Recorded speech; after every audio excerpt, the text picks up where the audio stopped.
Cari, ¿qué tal? Karina, Sigue entrando gente, así que vamos Patri, a Lou. más. Hola. Hola, hoy hablamos por teléfono. Hola, Ceci, ¿cómo estás? Hola, Silvita. No veo a todos. Yani, ¿podrías abrir la pantalla para que así vemos a todos, sí? Sí, eso saco el flyer, quería darles la bienvenida. Sí, por favor. Hoy le estuve mostrando la tapa del libro por la pantalla a la gente de Chile que no sabía de tu nuevo libro. Mario, ¿vas a presentarlo en Chile? Hola, Graciela, ¿cómo estás? Aquí en Chile. A la gente del Museo Interactivo, a Sofía Cohen. Sí, yo le mandé una copia y tú sepas, correo a Chile va lento, no sé por qué motivo.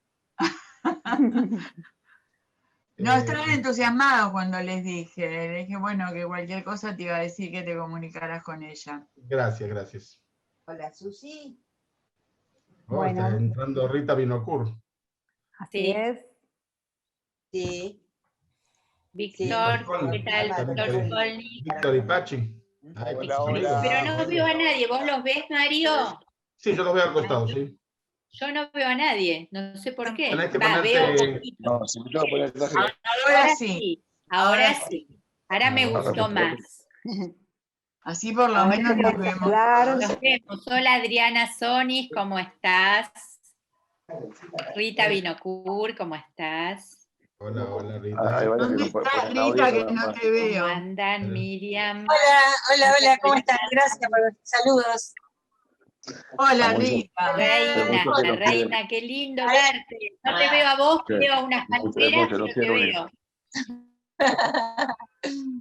Lindísimo verlos, lindísimo. Hola, qué lindo ver a todos, cuánta gente, Zuli. Hola, Pachi. Qué lindo verte. Muy bien, gracias. Hola, Ángel. ¿Cómo estás? Bueno, buenas noches, buenas tardes a todos, un placer tenerlos acá, un placer compartir este momento, mucha gente que tiene ganas de escucharte, Mario y Ángela, así que vamos a dar comienzo, si les parece, a este lindo encuentro. Hermoso tenerlos acá en Judaica Belgrano y lo vamos a invitar a Adrián Fada al RAB para que pueda darles la bienvenida a ustedes y comenzar.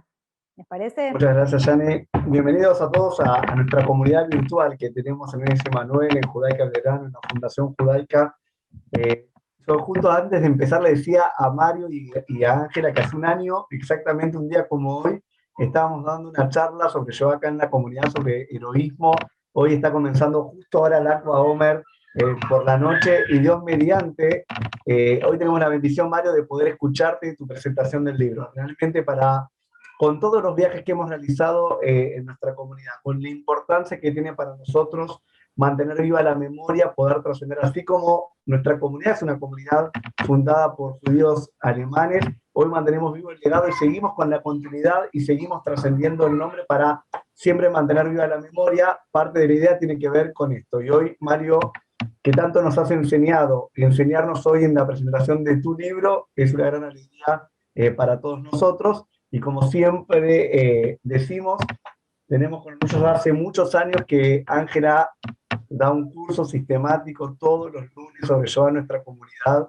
Y es una alegría poder tenerlo y poder seguir educando y transmitiendo. Así es bueno también saberlo y poder invitar a todos a que siempre se puedan sumar para poder seguir construyendo comunidad y seguir enseñando. Así que, Mario, hoy todos te venimos a escuchar a vos, escuchar a Ángela, así que, Ángela, lo podés presentar vos para que tengamos la bendición de poder escucharlo. Va a quedar grabada la charla porque después lo vamos a subir con el permiso de Mario y de todos para que tengamos la presentación ya en el canal de YouTube, para el que no la pudo ver, también la podamos distribuir y poder compartir con toda la gente que conocemos. Muchas gracias. Gracias, Adrián. Bueno, buenas noches a todos, Hag Sameach. Sí, empezamos la Akba Omer y vivir con esperanza, morir con dignidad es el nombre de este libro que presentamos hoy en la Akba Omer, y tiene bastante que ver con esto de la rebelión rebelión, con lo cual no es casual que las cosas se den como se den en las fechas que se dan.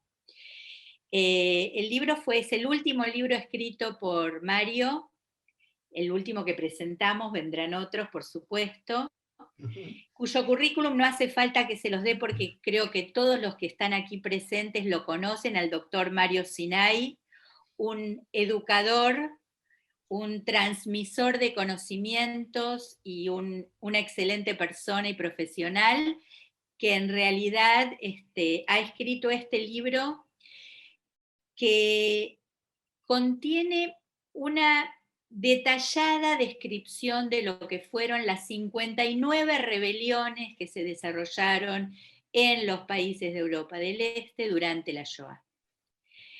No voy a explicarlo yo, se va a encargar él, por supuesto, pero quiero decirles que es importante entender esto de las 59, y lo repito, son 59 rebeliones. Y la forma en que Mario describe cada una de ellas, con la minuciosidad, con la precisión, realmente es un material inédito. Inédito porque ha compilado y ha buscado todo aquello que tiene que ver con estas rebeliones. Yo obviamente no voy a hablar sobre el tema, voy a dejarlo a Mario, simplemente lo que vamos a hacer, lo hemos charlado, es que va a ser más una charla, una conversación, que una exposición sobre el libro, para que haya una orientación y una guía de qué se trata y que sea de manera ordenada.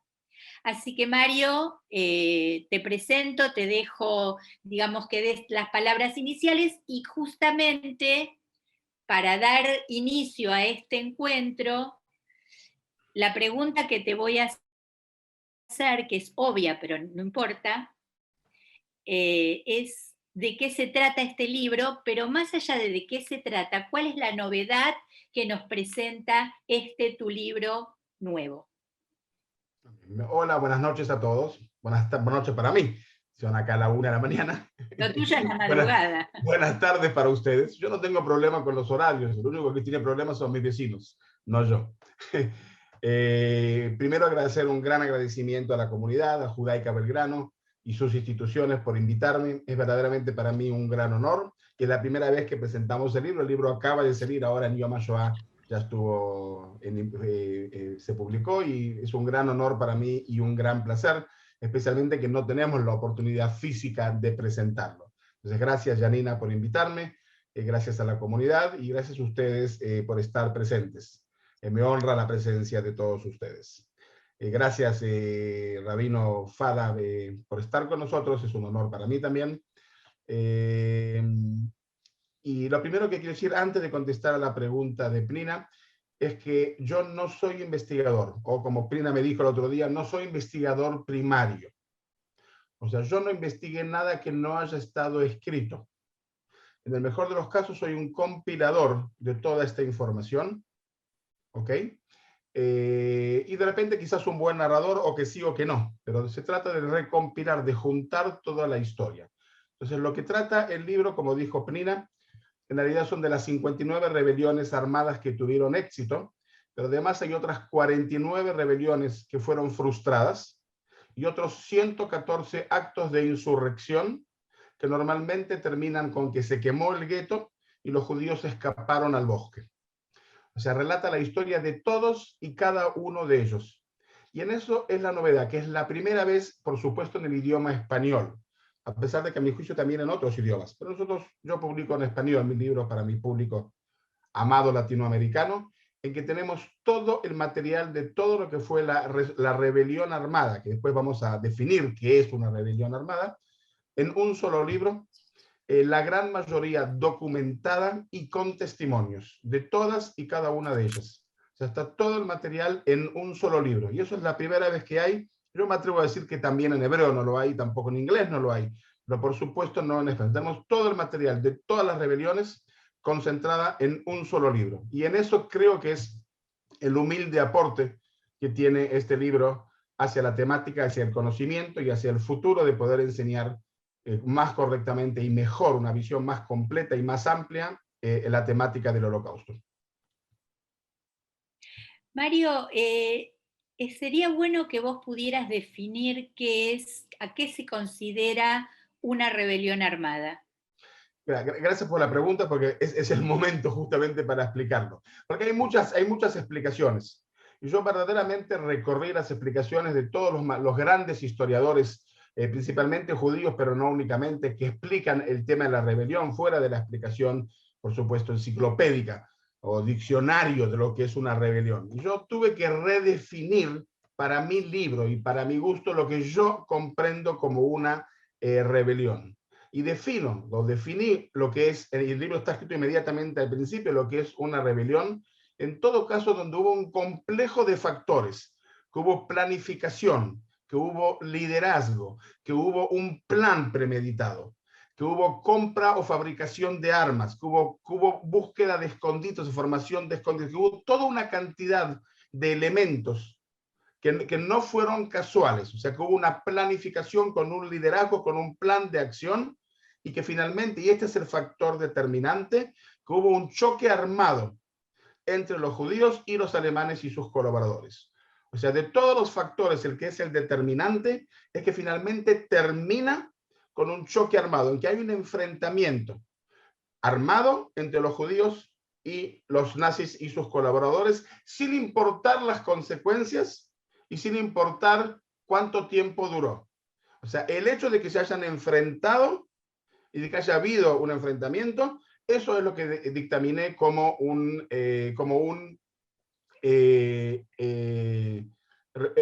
rebelión armada.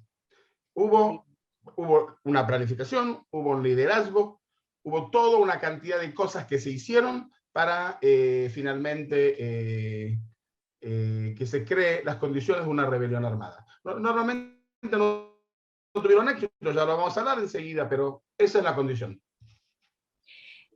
Vos hablabas recién de que vos no sos un investigador, y esto lo charlamos bastante contigo el otro día, y bueno, definimos el tema de la investigación primaria, es decir, introducirte dentro de las bibliotecas los documentos primarios. Ahora, de todas maneras, ¿cuáles fueron tus fuentes de investigación si vos no investigaste los documentos primarios? Sería interesante saberlo porque hiciste un trabajo de investigación, por eso lo digo. Sí, de investigación de fuentes, sí. Ok, entonces el trabajo comienza con que yo, como muchos otros, compré de Yad Vashem la enciclopedia de los guetos, que se publicó ya hace varios años, tiene 2 volúmenes, 1100 páginas, y yo, así soy, me la leí toda, de principio a final. Y yo siempre, como todos mis libros, con marker amarillo, fui marcando todos y cada uno de los guetos en el cual decía que hubo rebelión armada. Entonces, esa fue la fuente primaria, por decirlo así, la enciclopedia de los guetos. Para esclarecer el que no sabe, Yad Vashem hizo un mapa de todos los guetos en Europa y llega a la conclusión de que hubo 1000 mapas, 1000 guetos, perdón. Es más, sabemos que hubo más porque Yad Vashem, y está escrito en la enciclopedia, no incluye a Transnistria, todo lo que fue la parte de Rumania. Y también ahí hubo guetos y decenas de guetos, y también ahí hubo rebeliones.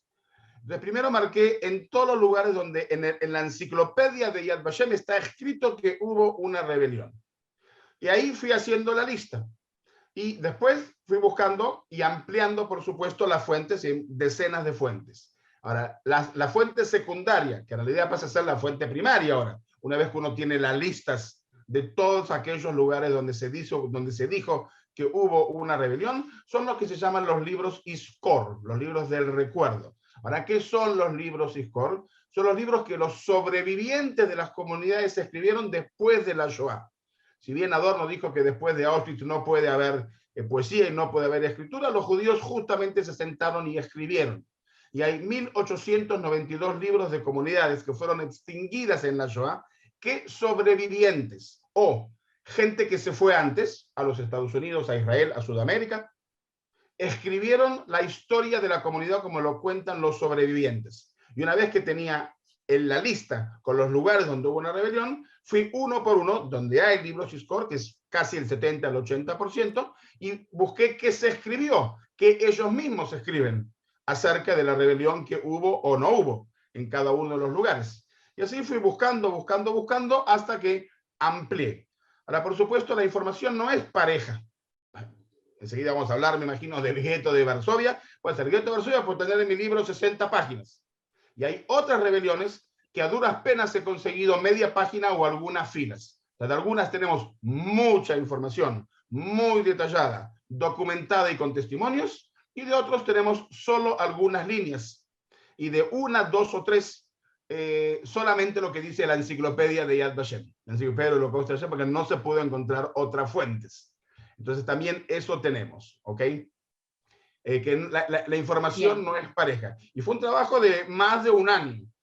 Aquí sí, investigación de fuentes, no investigación primaria, y traerlas todas juntas, concentradas en un papel, en un solo libro. Una pregunta, Mario, porque si bien gran parte o la mayoría de los que forman parte de este grupo conocen acerca de las rebeliones en general, ¿por qué crees que la rebelión del gueto de Varsovia es la más conocida? Esta es siempre la problemática central. En mis palabras, la rebelión del gueto de Varsovia eclipsó todas las otras rebeliones. No le dio lugar a todas las otras.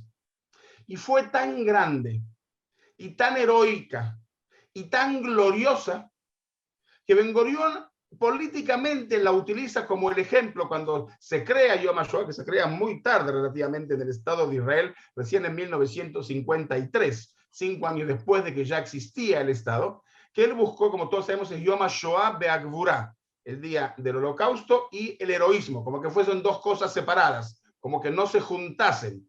Y eso viene justamente a la esencia de este libro, donde todavía estaba muy presente en Israel esa frase de que fueron como ovejas al matadero. Que no hay peor vilés que haberlo dicho, que solamente un israelí lo podía haber dicho, porque todo otro hubiese sido un antisemita, si lo hubiese dicho. Que este libro vino justamente a romper, por supuesto, con esa ideología de la pasividad judía, y que se dejaron matar, lo cual, por supuesto, no, es una falta total del conocimiento y de la realidad, que de alguna manera es entendible en 1953, pero por supuesto que no es entendible y no aceptable en el 2021. Entonces, verdaderamente la rebelión de Varsovia fue única, incomparable. Enseguida voy a dar los parámetros del por qué para que quede claro, y eclipsó a todas las otras. ¿Ok? Políticamente le venía bien a David Ben Gurión, era la gente de su partido, era la gente de la Shomer Hatzair, era el Mapai, y no solamente que la rebelión del gueto de Varsovia eclipsó a todas las otras, sino que también eclipsó a todos los que no sean de la Shomer Hatzair, porque creo que todos conocemos a Mordejai Anilevich. Pero si le pregunto a todos quién fue el segundo, bueno, en este público probablemente muchos lo sepan, que el número 2 fue Anke Zuckerman del Dror, y que el número 3 fue de los bundistas, Marek Edelman. Pero por supuesto, por ejemplo, la gente de Beitar quedó totalmente desaparecida en la historiografía hasta hace muy pocos años, ¿okay? Quedó totalmente desaparecida. A tal nivel que les voy a contar algo que probablemente no me lo crean, pero quiero que sepan que es así. En el Estado de Israel, paréntesis, que hace 20 años que tenemos un gobierno del Likud, sin entrar en política israelí, que hace 20 años que tenemos un gobierno del Likud, se incluye el tema del ATSI, del movimiento del Beitar, ¿sí? En la currícula israelí en el año 2020. El año pasado, por primera vez, se incluye el tema del ATSI, de la Organización Judía Combatiente de los Chicos del Beitar, recién en el 2020. Y agárrense fuerte lo que les voy a decir ahora. En el 2021, hace 2 meses, se incluye la temática en el Museo de Yad Vashem. Yad Vashem nos manda un mail diciendo a todos orgullosamente que han incluido la foto de Pavel Frankel, el comandante de Beitar, en el Museo de Yad Vashem. O sea que no solamente que eclipsó a todas las otras, sino que eclipsó a todo lo que no sea a Shomer Hatzair y Mordejai Anilevich. ¿Ok? Ahora, ¿cuáles son los parámetros por el cual la rebelión del gueto de Varsovia es incomparable con todos los demás? Primer parámetro, fueron 28 días de combate. Si hago un paréntesis, tengo que decir que Polonia cayó en 28 días. O sea, el mismo tiempo que fue el combate de todo el ejército polaco, en el cual habían 100.000 soldados judíos, dicho sea de paso. En 28 días Polonia se rinde ante Alemania, ¿Ok? La misma cantidad de días toma la rebelión del gueto de Varsovia. Comienza, como todos sabemos, la noche de Pesaj, el 19 de abril. Estamos dentro de los días de la rebelión. El 8 cae Mordejai Anilevich. Enseguida hablamos de cómo cae Mordejai Anilevich. Y el 16 termina la rebelión cuando Shtrup explota la gran sinagoga de Stromanska. O sea, 28 días de combate. Todas las demás rebeliones, todas, sin excepción, en el mejor de los casos fueron un día de combate. La rebelión de Vilna fue un día de combate. La rebelión de Bialystok fueron 2 eventos de un día cada uno de combate. Y si vamos a la gran mayoría de las rebeliones, fueron horas de combate y en algunos casos minutos de combate. Acá tenemos 28 días de combate. Dicho sea de paso, si lo analizamos verdaderamente, cuando yo digo días de combate, fueron los 4 días primeros, del 19 al 24. Después fueron unos cantidad de sucesos, pero con eso y todo, fueron 28 días gloriosos de combate. Que Alemania manda un general para replacar esa rebelión. Algo que no ocurre en ningún otro lugar en la historia, el general Shtrup, que él no era el comandante original. Él cambia a un oficial que no logró el primer día, que se retira el primer día. Y esto después de que ya estaban preparados, a que estaban armados los judíos, porque estamos 3 meses después de la rebelión pequeña, que fue el 18 de enero, que los alemanes se retiran. O sea, ya sabían que los judíos estaban armados y preparados para una resistencia. La rebelión pequeña fue el 18 de enero. ¿Ok? Y ahora estamos en la gran rebelión, el 19 de abril, 3 meses después. Entonces fueron 28 días de combate, mandan a un general, el general Shtrup, para aplacar el levantamiento. A la entrada, al comienzo del ataque, a las 6 de la mañana del 19 de abril, entran 850 soldados armados con tanques y con blindados al gueto. Si miramos el número de los combatientes, según el máximo de lo que diría la profesora Dreyfus o el profesor Bau, había 250 chicos de Eyal y otros 150 chicos de Beitar. O sea, en total estamos hablando de 400 combatientes, y cuando decimos combatientes, recordemos que eran Madrijim de las Trubot Nomar, Mordejai Anilevich tenía 24 años, desarmados prácticamente, sin municiones, con medio frente al ejército que conquistó toda Europa. Fueron 28 días de combates. Un general, uno de los primeros actos, justamente es un acto de Beitar. Y yo no soy beitarí para que nadie vaya a creer que yo estoy acá defendiendo a Beitar. Yo históricamente tengo que hacer justicia histórica. Uno de los primeros actos fue que Beitar pone las 2 banderas sobre la casa en Muranovska 7. Y las 2 banderas eran una roja y blanca del símbolo de Polonia y una azul y blanca en nombre del pueblo judío, que se veía a lo largo de toda la ciudad. Y Shtrup estuvieron 4 días flameando las banderas. Y Shtrup manda a la fuerza aérea a bombardear el edificio y el gueto. O sea, fíjense todo lo que pasa en esa rebelión, y por eso la gloria de la rebelión del gueto de Varsovia. Pero la problemática, ahora volvemos a la pregunta, Prina, es que eclipsó a todas las demás prácticamente sin dejarle cabida y sin dejarle pie. Y todavía nos dicen, que de antemano digo que no es verdad, de que fue la primera rebelión. No, de ninguna manera fue la primera rebelión, porque todos los que viajamos a Polonia hablamos de la rebelión de Cracovia, y la rebelión de Cracovia fue en Nochebuena, el 24 de diciembre del 42, medio año antes. Y también hubo otras, tampoco fue la primera. Sin lugar a dudas fue la más gloriosa, la más grande, la más larga.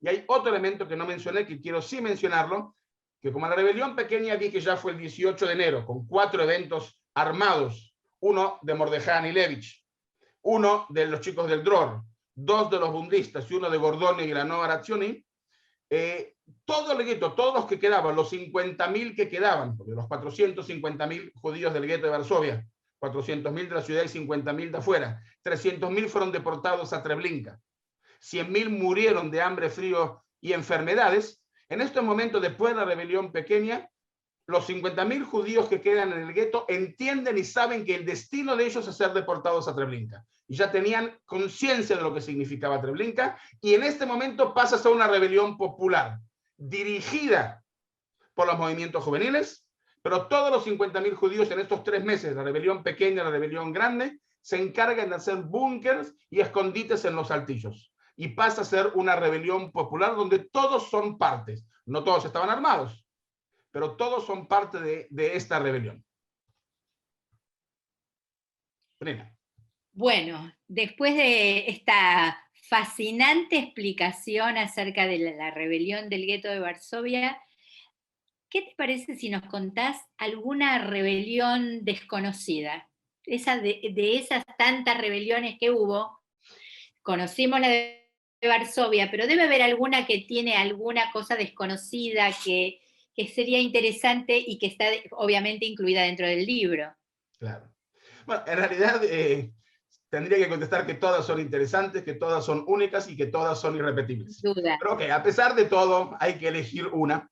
Y los que estuvieron conmigo en Polonia saben y me conocen que yo soy un fanático del tema de Będin. Będin es una ciudad a una hora de Cracovia. Habían 30.000 judíos en la ciudad de Będin. Históricamente, dicho sea de paso, Bialik dio clases en el colegio en Będin, o sea, porque tenemos un poquito de conciencia histórica. Había 30.000 judíos en la ciudad. Y funcionaban todos los movimientos juveniles en la ciudad, principalmente el Dror, Bnei Akiva, Anoar Hatzioni, Hashomer Hatzair, todos los movimientos juveniles se activaban en la ciudad como típicamente los judíos en Europa. Mordejai Anilevich visitó Będin unos meses antes, por supuesto, y descubre, para su sorpresa o no, de que los madrijim eran muy jóvenes. Los madrijim tenían 16 y 17 años. Y por lo tanto, incitando a la rebelión, decide mandar un comandante de Varsovia. El comandante tenía 21 años, todavía no estoy revelando su identidad. El comandante tenía 21 años, por lo tanto recibió el apodo de El Viejo, porque si ellos tenían 16 y este tenía 21, bueno, obvio que era el Viejo, ¿no es cierto? Y comienzan a organizarse en una posibilidad de rebelión. Que en realidad lo que hacen es cavar 6 búnkers y tratar de conseguir armas. Consiguieron muy pocos fusiles, no está claro si fueron 4, fueron 5, fueron 6, algunas pistolas, y aprenden a hacer bombas incendiarias en los 6 búnkers. Estamos hablando de aproximadamente 200 madrijim que se organizan para la rebelión. La deportación del gueto de Będin, la deportación final, nunca como ustedes saben fue en un día, la deportación final fue el 2 de agosto de 1943. Si lo ubicamos cronológicamente, 4 meses después, 5 meses después de la rebelión de Varsovia. ¿Okay? Ahí ya tenían conciencia de lo que había pasado en Varsovia. Y cuando comienza la deportación final del gueto de Będin, los movimientos juveniles se rebelaron.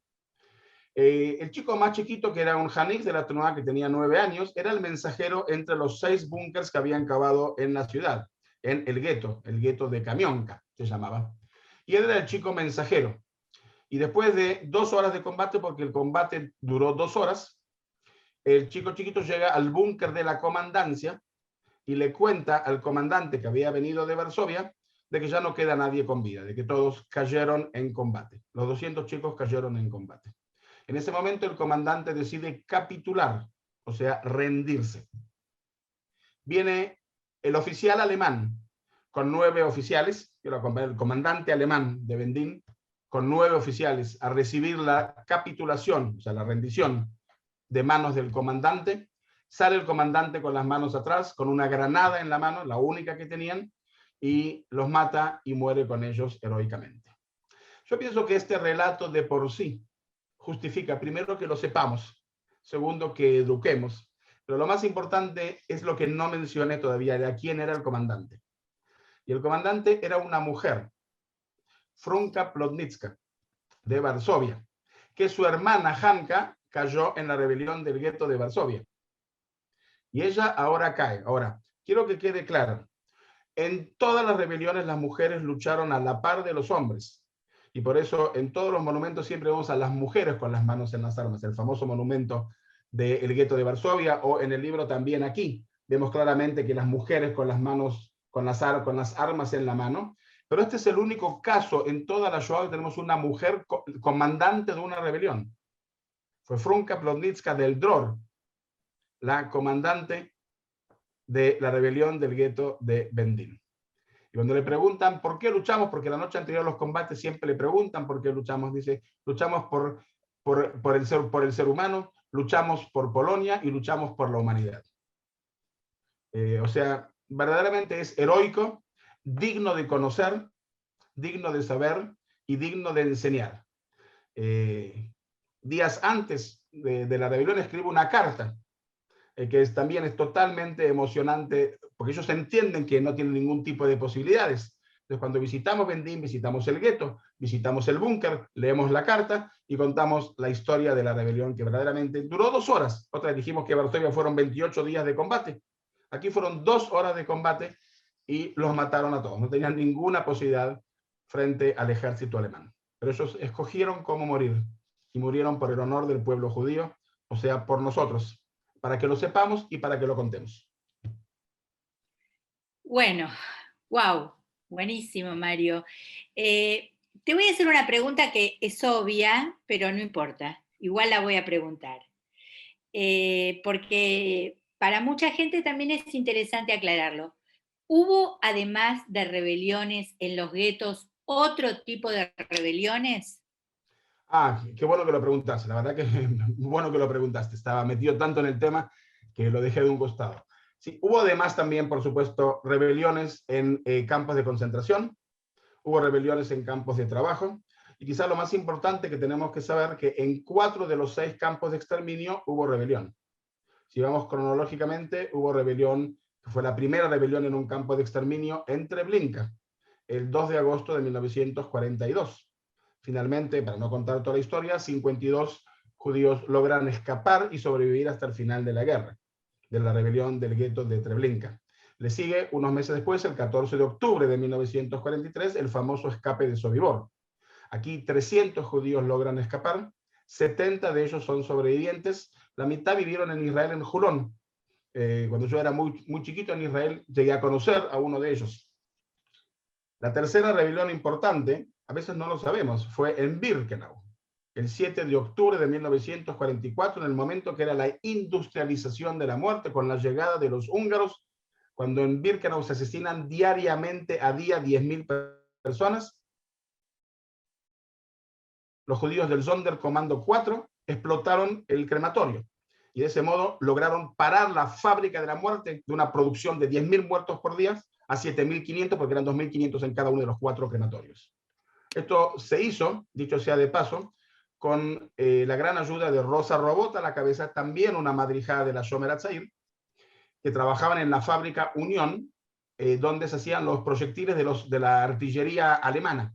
Y ahí había el polvorín, porque para el proyectil hace falta pólvora, ¿no es cierto? La pólvora activa los proyectiles, y granito a granito, ellos fueron robando granitos de pólvora, introduciéndolas clandestinamente en sus partes interiores de las mujeres al gueto, pero heroicamente las 4 mujeres que lo organizaron, Rosa Robot a la cabeza, hasta que tuvieron la cantidad suficiente, y el 7 de octubre de 1944 explotaron el crematorio número 4.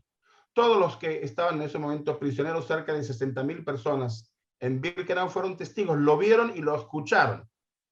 Los alemanes inmediatamente los atrapan, los encierran. La idea era, después de explotar el crematorio, escapar, y efectivamente aproximadamente 100-150 lograron escapar, pero inmediatamente fueron bloqueados y cerrados, y todos fueron asesinados. El único que se salva es el doctor Nisli, que era el patólogo de Mengele, que Mengele lo salva, porque era su patólogo, era quien escribía los informes, y fue el único que se salvó, y en realidad lo conocemos de mucha gente que vio lo que pasó, pero el único que lo pudo contar verdaderamente es el doctor Nisli, que es sobreviviente. Y él escribió un libro, y ese libro, dicho de paso, está a la venta, porque es de la publicación de Auschwitz-Birkenau, y él es el que lo cuenta detalladamente, porque él fue el único que lo vivió y que lo pudo contar desde adentro.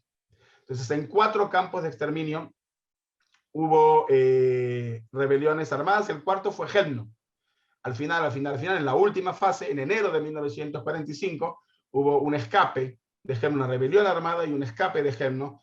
Si bien muy pocos lograron sobrevivir, pero a pesar de todo hubo un escape. Entonces tenemos en guetos, en campos de concentración, en campos de trabajo, en campos de tránsito, y tenemos rebeliones armadas también en 4 de los campos de exterminio. Y una cosita más que te quisiera agregar, Prina, es un poquito de proporción. ¿Ok? Hubo 3 millones de prisioneros de guerra soviéticos. ¿Ok? Los alemanes los maltrataron, condiciones de trabajo insoportables, de hambruna y de esclavitud tremenda que es indescriptible. Pero eran soldados de 18, 19, 20, 21 años. Su misión era rebelarse e intentar escaparse. De los 3 millones de prisioneros de guerra soviéticos, en todos los campos de prisioneros de guerra, no hubo ningún intento de rebelión y ningún escape organizados. Hubo escapes personales, pero escapes organizados, 0. Intentos de rebeliones armadas, 0. Recuerden, repito, eran soldados de 18, 19, 20 años que tenían la obligación de intentar rebelarse y escaparse. Y voy a agregar un dato más, y esto es novedoso. Hubo un solo intento de escape de soldados, y no fueron rusos, sino fueron ingleses, de pilotos ingleses. Hay una película famosa sobre ese escape, y la novedad que les quiero contar sobre el escape de los pilotos ingleses, que a la cabeza en la organización estuvo un argentino, que era en realidad voluntario inglés en la Fuerza Aérea Inglesa, pero el que organizó el escape fue un argentino, dicho sea de paso, y ya que estamos hablando. Y para finalizar este temita, que quiero decir que los que regresaron con vida fueron castigados por Stalin y fueron enviados a los gulags, justamente por el hecho de no haberse rebelado. O sea, en su misión tenían ellos que haberse rebelado, y como no se rebelaron, fueron humillados por Stalin. Y haber sobrevivido a la barbarie nazi, porque también son sobrevivientes de la barbarie nazi, nuevamente son sometidos ahora a la barbarie de los gulags en Siberia. Pero entonces, si nuevamente resumo lo que estoy diciendo, si sumamos los 59 rebeliones armadas y las 49 frustradas y los 114 casos en los cuales hubo escapes a los guetos, en 222 casos tenemos rebeliones armadas. ¿Ok? No es poca cosa, es muchísimo. Es casi un 20% de los guetos. Si hubo 1000 y en 200 hubo rebeliones, entonces estamos hablando de que en el 20% de los guetos hubo rebelión, que la mayoría, como dije, es escape a los partisanos. Para no dejar las propiedades a los nazis, queman el gueto y se escapan. El caso de Minsk, que hay 10.000 judíos que se escapan a los partisanos, no son números pequeños. Todos conocemos a Novogrodek, la familia Bielski, etcétera, etcétera, etcétera, pero el caso más importante es el caso de Minsk. Repito, 10.000 judíos se escapan del gueto y se unen a las fuerzas partisanas.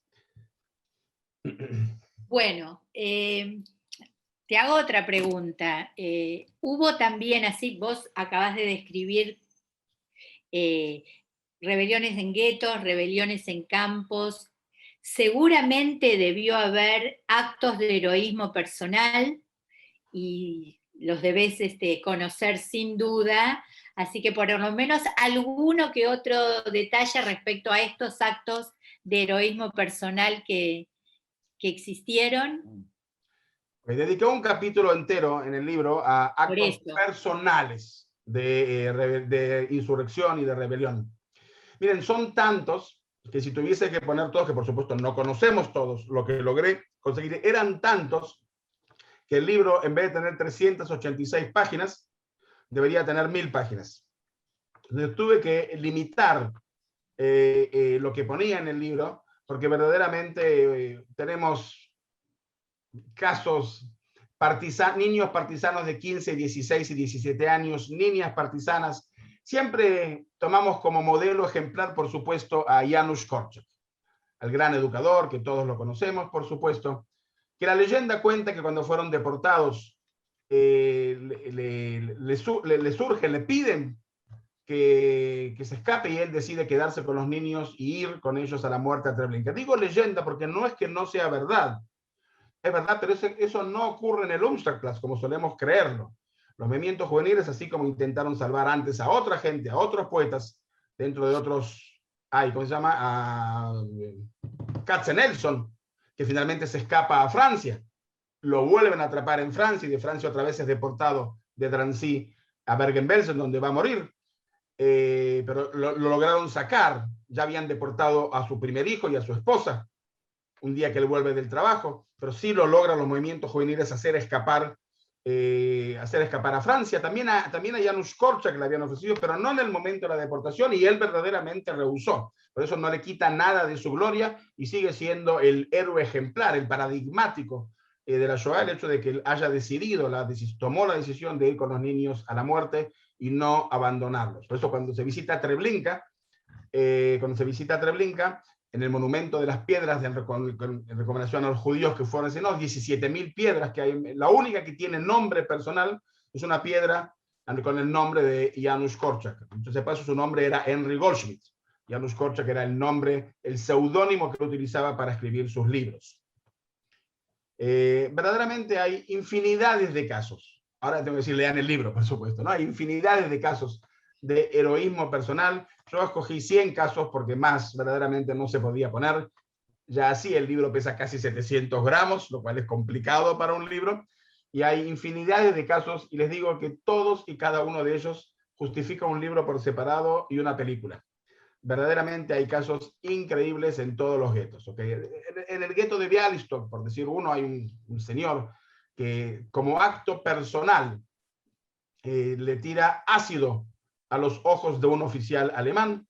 Este oficial alemán en reacción dispara, pero en vez de pegarle a los judíos, le pega a otros 2 alemanes, o sea que 3 alemanes cayeron en esa acción. Sabían quién eran, lo buscaban, atrapan a su familia y él decide entregarse, por supuesto. Lo cuelgan en la plaza de Białystok, dentro del gueto, y estuvo colgado una semana a vista de toda la ciudad.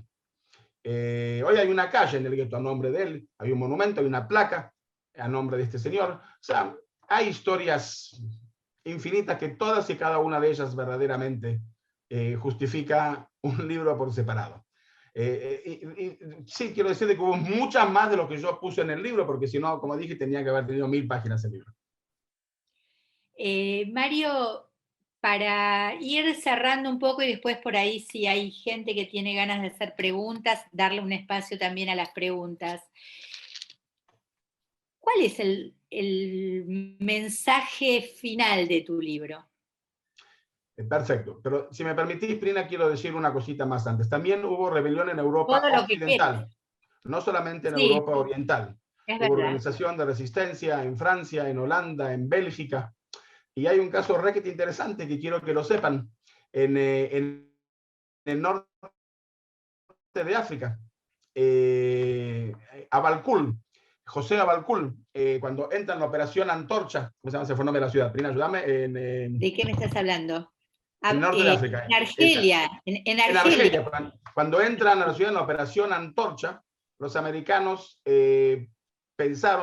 estimaron que los combates para entrar en Argelia iban a tomar una semana, pero Abalkul ya había tomado todas las posiciones dentro de la ciudad junto con los estudiantes universitarios judíos, y los americanos entran sin combate a la ciudad. Ese fue un judío nuestro, sefaradita, dicho sea de paso, que después fue condecorado por el Estado. O sea, hubo también en Europa oriental, hubo organizaciones de resistencia en Francia, una muy grande en Bélgica, en Holanda. Hubo también actos de resistencia y actos armados de resistencias dignos de mencionar. Ahora sí contesto a tu pregunta. Como dije al principio, nosotros no podemos permitir, sin quitarle la gloria al gueto de Varsovia, de que la rebelión del gueto de Varsovia eclipse a todo lo demás.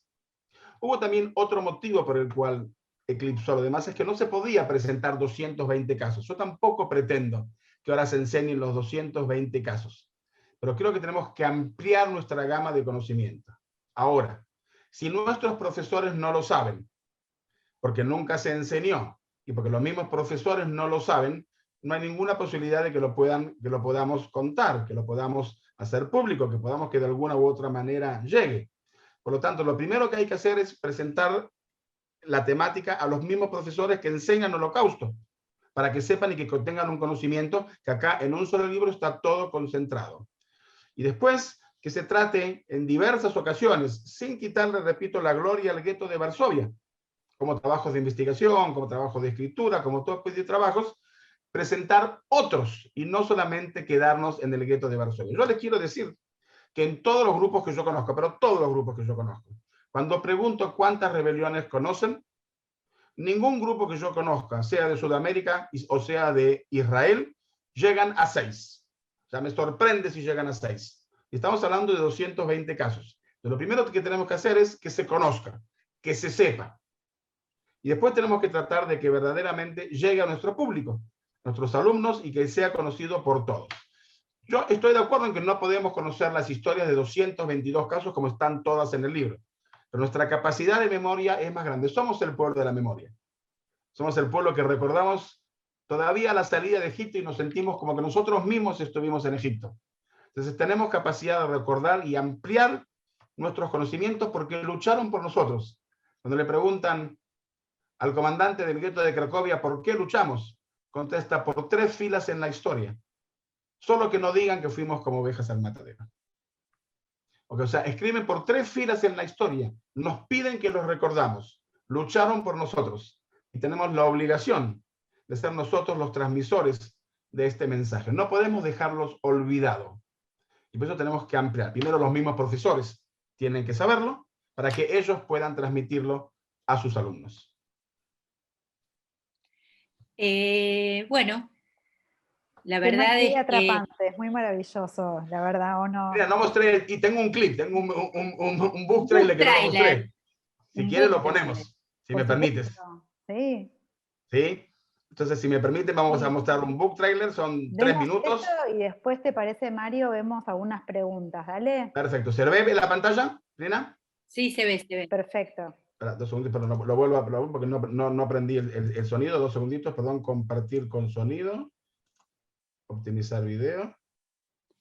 Ahí está. ¿Se ve, Prina? Perfecto.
Buenísimo.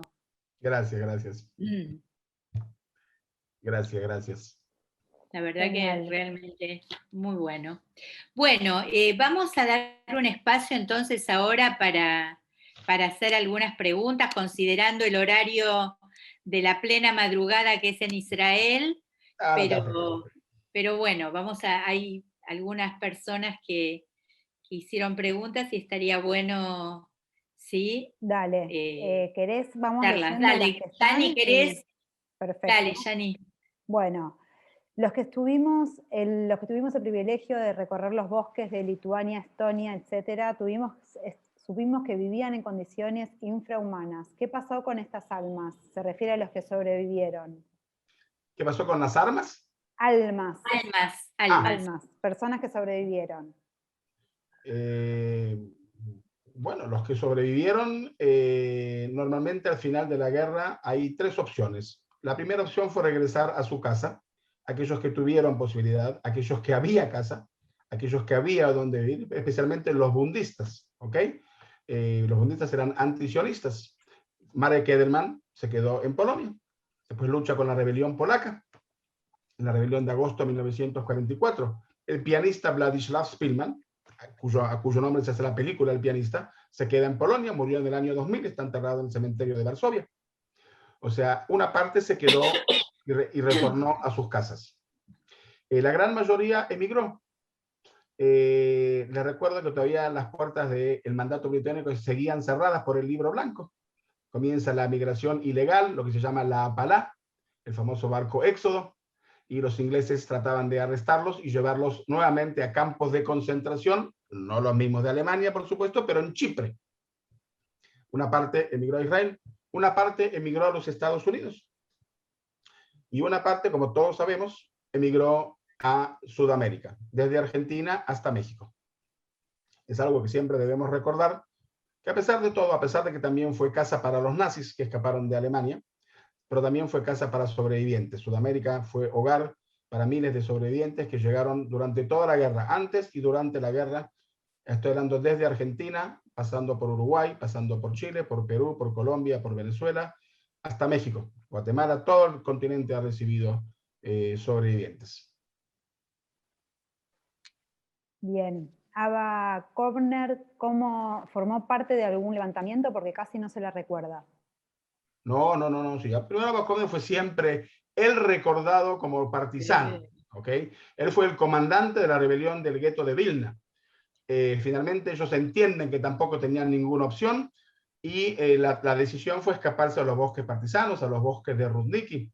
Es más, en el momento que él se escapa del gueto, él se cruza con su madre. Él lo escribe en todos sus libros. Y su madre le pregunta, ¿y yo qué?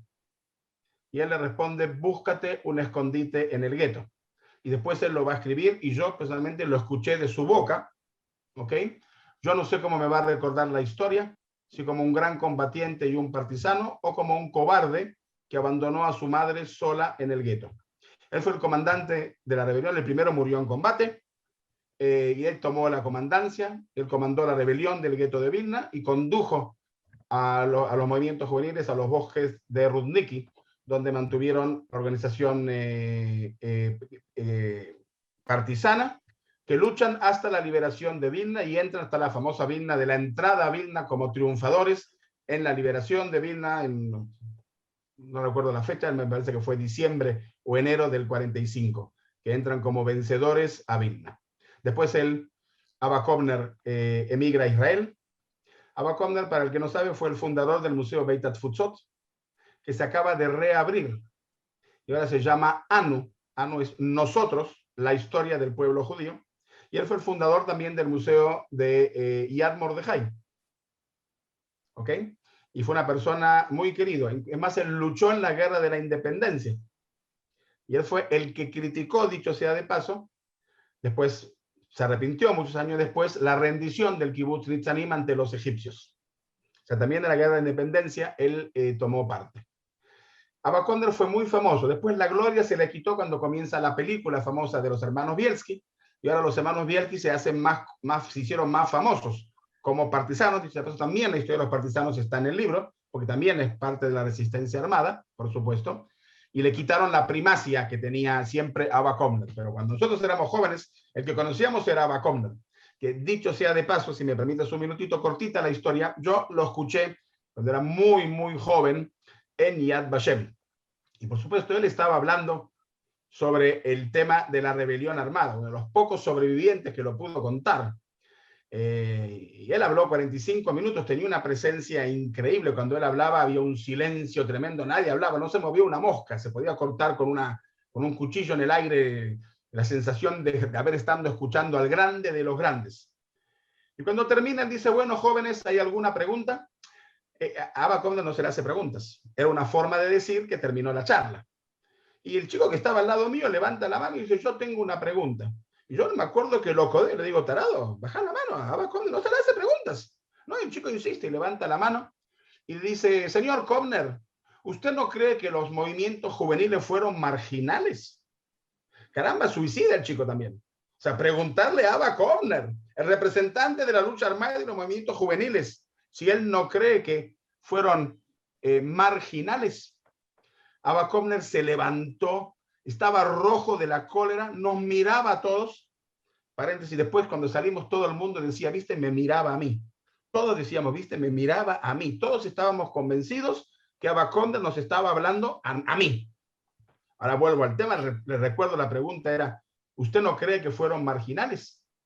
Y Abba Kovner contesta, joven, usted tiene razón, los movimientos juveniles fueron marginales. En ese momento, yo que venía de Argentina, sionista, no Aratzionía, Mordejai Levi te llamaba mi cuchá en Maccabi, mi mundo se derrumbó y yo recuerdo que me caían lágrimas y es más, yo en ese momento morí. Y yo no era el único. Éramos muchos los que estábamos llorando ante la respuesta sorpresiva de Abba Kovner. Y hubo un silencio tremendo que parecía una eternidad. Hoy sé que fueron segundos, quizá medio minuto. Y se volvió a levantar Abba Kovner.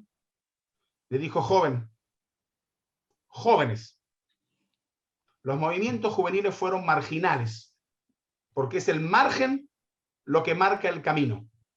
Si no hay margen, no hay camino. Y yo resucité. Volví a tener fe en lo que siempre creí. Esta charla que yo lo tenía 16 años,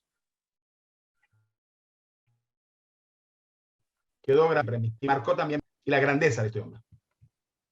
Una pregunta más, Mario, que por ahí vi a Silvina que había levantado la mano. Silvina, ¿estás? ¿Por qué no? Hola, ¿qué tal? Todo muy, muy atrapante, muy interesante. No sé, yo quiero hacer una pregunta en relación a un comentario de muy al principio tuyo, Mario, que dijiste algo así como que en realidad con todos aquellos que dicen que fueron a la muerte como ovejas al matadero, que no es así, que está mal, pareció entenderte decir eso, ¿no? Y que todos los que dicen eso, bueno, nada, es un concepto erróneo, porque en realidad esa es una de las primeras cosas que me dijeron a mí cuando fui en mis primeros viajes a Israel, y yo lo tomé bastante al pie de la letra, dije, bueno, hay toda una generación que está muy enojada con todos los que fueron, todos los que murieron, ¿no? ¿Cómo se dejaron llevar así? Mira, históricamente, para hacer un poquito de orden, ¿ok? Los sobrevivientes cuando llegaron a Israel, nomás para que sepan, el 25% de los combatientes en la guerra de la independencia eran sobrevivientes del Holocausto. El país tenía 600.000 habitantes en 1948, en un año se multiplicó a 1.200.000.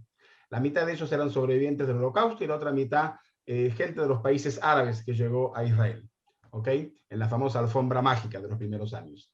Los sobrevivientes eran acusados, les llamaban jabón, con el tema de que hacían jabón de la grasa, que también esto es un mito que no es verdad. Los israelíes los acusaban con el dedo acusatorio. Le preguntaban, ¿y vos cómo te salvaste? ¿Qué tuviste que hacer? Y sea una mujer sobreviviente, obvio que fue prostituta, porque si no, ¿cómo se salvó? Porque también ellos tenían familiares que ninguno se salvó. O sea, había un dedo acusatorio a los judíos. Además venía en el marco del contexto histórico de la grandeza de los israelíes el nuevo judío, que en una mano tiene la pala para la agricultura y en otra mano el arma, y que luchó heroicamente en la guerra de la independencia, los pocos contra los muchos, contra 6 ejércitos armados, y logró vencer. Y frente a eso, ¿quién estaba? El judío diaspórico, que se dejó llevar a la muerte como oveja al matadero. Bueno, entendemos que no es así la cosa, empezando por la resistencia espiritual, por la resistencia armada, que acabo de mencionar con todo lo que mencionamos, y que no fue así. En Israel, a pesar de todo, tenemos que decirlo y reconocerlo, que la sociedad maduró. Y el punto clímax para esa maduración fue el juicio de Eichmann. Que dicho sea de paso, estamos ahora a 60 años del juicio de Eichmann. ¿Okay? El mes pasado se conmemoraron 60 años del juicio de Eichmann, donde ahí por primera vez la sociedad comprende la magnitud de lo ocurrido. Yo tenía una tía abuela que ya murió hace mucho tiempo, la única que llegó de Europa a Israel, y mi tía abuela preguntaba, ¿ustedes saben quién trajo a Eichmann? Y todos sabemos la respuesta, el Mossad. Mi tía abuela decía, no fue el Mossad.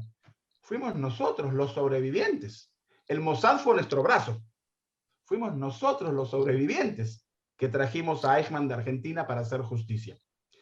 O sea, la sociedad israelí maduró. Por primera vez los sobrevivientes se remangaban las mangas y mostraban su número tatuado. Ahora el Estado de Israel los defendía. Y por primera vez, Haim Guri escribe ese famoso poema Resistió, que todo estaba claro y obvio hasta que llega la frase que en ese momento era una revolución, y fue el primero que lo dijo. Resistió quien sobrevivió. Y hoy son nuestros héroes. De ellos contamos. Se fue todo un proceso que se fue desarrollando. Todavía en alguno que otro lugar seguimos escuchando, los judíos fueron como ovejas al matadero. ¿Por qué no hicieron esto? ¿Por qué no hicieron lo otro? Pero hoy en día ya comprendemos que no es así, y espero que este libro tenga un humilde aporte para concientizar de que no fue así. Una cosita, aquí está Isabel hace un ratito que pidió hacer un comentario. Sí, Isabel de Uruguay. Ahí va, también está Javier y está Casanovich que quieren preguntar también. Sí. Dale.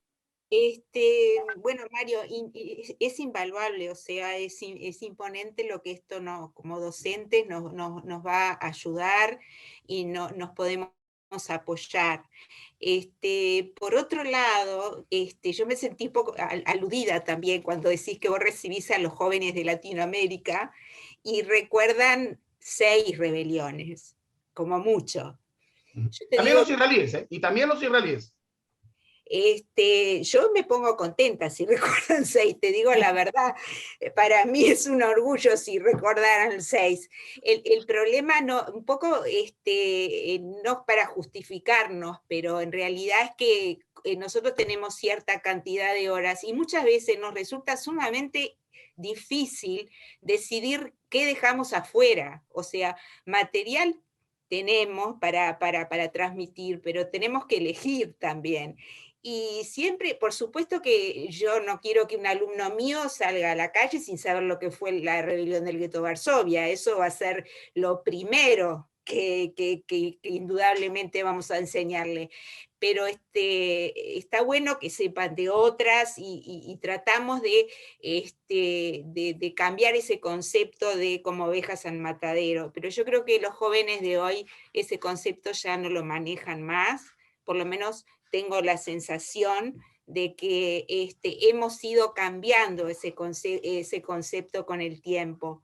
Y esto creo que nos va a ayudar muchísimo, así que muchísimas gracias, es el comentario que quería hacerte. Ojalá, y ya Isabel, ya que lo dijiste, es otro motivo también, y esto no lo mencioné, se me pasó, es de que el total, todas las rebeliones, sin excepción, fueron organizadas y llevadas a cabo por los movimientos juveniles. Tenemos un caso, en el caso de Zittel, en que el presidente del Yudelet es quien organiza, pero quien los lleva a la práctica son también ahí en Zittel, hoy es Ucrania, los movimientos, perdón, Bielorrusia, los movimientos juveniles. O sea que el 100% de las rebeliones fueron organizadas por los movimientos juveniles. Y esto de por sí es suficiente buen motivo para que nuestros jóvenes los conozcan, no solamente los Trunatim, sino que todos los conozcan. Pero es cierto lo que tú dices, tenemos que priorizar, no podemos enseñar todas, pero cuando damos trabajo, por ejemplo, de investigación, podemos pedir a los alumnos que investiguen otras rebeliones y de esa manera ampliar el conocimiento de nuestros jóvenes. Ustedes saben que la mejor manera de aprender es enseñando, entonces si ellos tienen que presentar materiales y buscar materiales, podemos ampliar la gama del conocimiento. Yo no creo que los números sean importantes, pero sí saber que hubo 59 rebeliones armadas, otras 49 frustradas y 114 intentos de quema de los guetos y escapes a los bosques partisanos. Si se sabe esto, también ya anula ese precepto de que fueron como ovejas al matadero. Javier, desmutea. Ahí está. Ahí está. Bueno, hola, Javier. ¿Qué tal? Me parece que cada rebelión tuvo su magnitud, y por más que nosotros hablemos del gueto de Varsovia, digamos, es importante siempre recargarlo, porque obviamente Varsovia, cuando vamos al cementerio y vemos Balaban, Zamenhof, digamos, y toda la cultura que había ahí, estos jóvenes lo que trataron de hacer es preservar la memoria en, sus actos, en ese acto de rebelión, de toda la historia que tenía, porque Varsovia, la densidad demográfica que tenía y la cantidad de judíos por habitante era inmensa. Y considero también que de la mano de eso también el archivo Ringelblum también para mí fue un gran acto de rebelión. Es decir, todo esto que ustedes están destruyendo, esto no lo van a destruir. Ya que lo estás diciendo, te interrumpo un segundito. Este año, ahora en Yom HaShoah, se acaba de abrir un monumento en el lugar donde estaba el archivo de Emanuel Ringelblum. Este año, nuevito, en Varsovia, ya que lo mencionas. Perdóname que te interrumpí, Javier. Y otra cosa es que la particularidad que tiene también el levantamiento del gueto de Varsovia es que a través del informe de Stroop, digamos, es el reconocimiento del propio ejército alemán, del poderío de unos pocos que luchaban de la manera que luchaban y que decían, tenían de alguna manera, no sé si decir admiración, pero digamos, hablaban de lo difícil que era combatir contra ellos. 100%, hay un libro que lo recomiendo, En la cárcel con el general Stroop, de un periodista polaco, en realidad es En la cárcel con el verdugo, y ahí lo cuenta desde la visión del general Stroop, como él lo vio, cómo él cuenta sobre las mujeres combatientes, cómo él cuenta, cómo él lo revela y el miedo que tuvieron los alemanes ante la resistencia de los judíos. Efectivamente, a mí me cambió la forma de guiar cuando leí el libro de En la cárcel con el verdugo. Es cierto, Javier, muy importante. Y aparte de la misma editorial hay un libro que se llama Voces del Gueto, y son todos extractos de diarios de personas que sobrevivieron, personas que no sobrevivieron, que algunos son anónimos y que se encontraron en edificios, pedazos de diarios y cosas que relataban de gente que no llegó a sobrevivir. Y ese libro es realmente impresionante también. Te interrumpo una vez más, Javier. En el 2020, en las excavaciones para hacer un nuevo edificio, saben que el gueto estaba en el barrio de Muranov, en el centro, en el corazón de la ciudad de Varsovia. Y siguen levantando edificios, lo cual es lógico. Haciendo las excavaciones para los cimientos de un nuevo edificio, este año aparecieron una caja en lo que fue un búnker, que nadie duda que son judíos, un búnker con tefilim y con un mahzor, en lo que fue uno de los búnkers de aquellos que cayeron y que quedaron enterrados en los búnkers después de la rebelión. Mira cómo las cosas... Es todo este año, ¿eh? Impresionante. Sí. Es que lo de Benzín me hizo acordar a Rutka también, porque se conectaba, obviamente. Claro. Bueno. El diario de Rutka Lasker. Sí. Acá hay una pregunta y creo que voy a cerrar con esta, voy a ser un poco mala, pero voy a ser buena con vos, así puede ser. Dos preguntas de Gaby y Ruti. Preguntan, a un escritor siempre se le pregunta, ¿cómo elegiste el nombre del libro?